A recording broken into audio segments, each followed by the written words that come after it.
Mesdames, Messieurs, bonjour et bienvenue. C'est l'heure du journal des sports sur votre site préféré. Une édition que nous allons démarrer par le CHAN, le championnat d'Afrique des nations qui intéresse les joueurs qui évoluent sur le continent africain.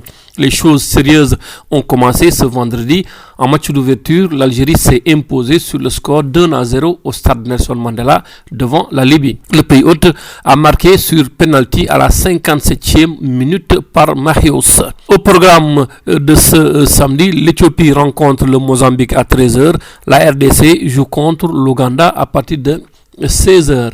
Le Sénégal entre en lice face à la Côte d'Ivoire ce samedi à partir de 19h. Après 12 ans d'absence, le Sénégal revient au CHAN. Le sélectionneur Pape Thiaw se dit confiant et pour lui, il n'y a pas de pression qui pèse sur ses joueurs.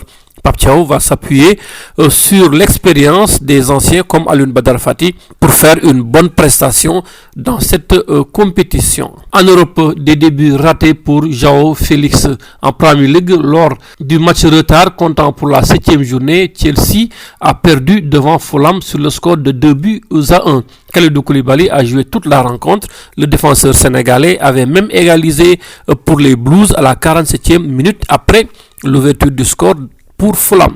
Cette rencontre est marquée par l'expulsion de João Félix, nouvelle recrue des Blues pour son premier match au classement. L'équipe de Kalidou Koulibaly et d'Edouard Mendy pointe à la 10e place. Après cette défaite et cette place peu honorable, le club londonien chercherait à faire le ménage d'ici la fin de la saison.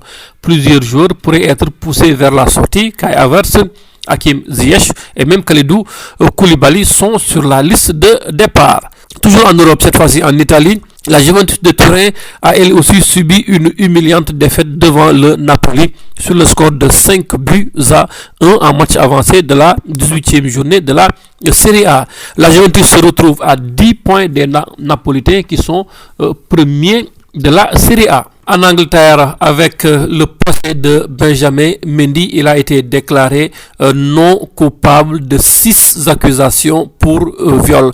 Une bonne nouvelle pour l'international français qui doit toutefois continuer de faire face au tribunal puisqu'il lui reste à répondre sur une 7e accusation de viol. Manchester City, le club où Mendy évoluait au moment de ses démêlés avec la justice, a commenté le verdict du tribunal de Chester.